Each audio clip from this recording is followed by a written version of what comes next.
অনেকদিন আগে এক স্বার্থপর লোক ছিল।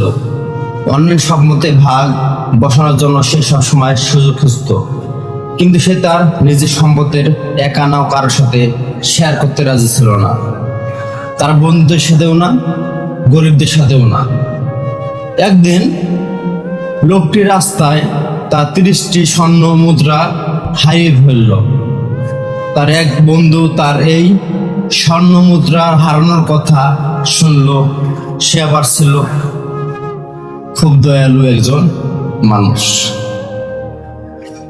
ঘটনাক্রমে বন্ধুটির মেয়ে রাস্তায় এই 30টি স্বর্ণ মুদ্রা কুড়িয়ে পেল। সে বাড়িতে ফিরে এই কথা জানালো তার বাবা। বলে যে এটা নিশ্চয় তার বন্ধুর হারিয়ে যাওয়া সেই স্বর্ণ মুদ্রা। তাই সে লোকটির কাছে গেল তাকে মুদ্রাগুলো ফিরিয়ে দিতে। কিন্তু তার স্বার্থপর বন্ধুটি যখন শুনল যে তার মেয়ে এই মুদ্রা কুড়িয়ে পেয়েছে, তখন সে বলল যে আমার মোট 40টি স্বর্ণ মুদ্রা ছিল। তোমার মেয়ে নিশ্চয় সেখান থেকে 10টি মুদ্রা সরিয়েছে। আমাকে তোমার 40টি মুদ্রাই দিতে হবে।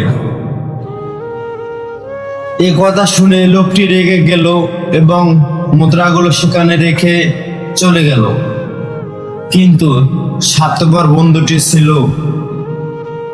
নাছোড়বান্দা। সে বিচার নিয়ে গেল আদালতে। বিচারক তার অভিযোগ মন দিয়ে শুনলো এবং সেই বাবাও তার মেয়েকে ডেকে পাঠালো। যখন তাদের নিয়ে আসা হলো, তখন সেই মেয়েটি জিজ্ঞেস করলো যে সে কতটি মুদ্রা পেয়েছিল। মেয়েটি জানালো সে 30টি স্বর্ণ মুদ্রা পেয়েছে।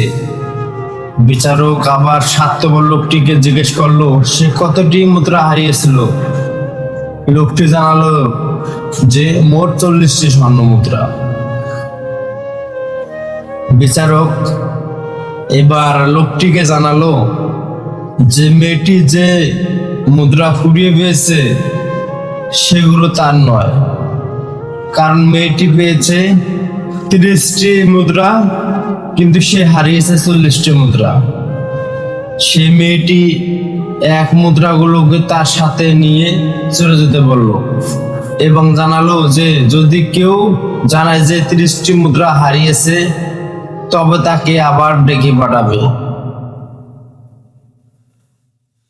বিচারক লোকটিকে বলল যে কেউ যদি খবর দেয় যে 40টি স্বর্ণ মুদ্রা পেয়েছে, তবে তাকে ডেকে পাঠাবে আমার কাছে। সত্য কখনো চাপা থাকে না।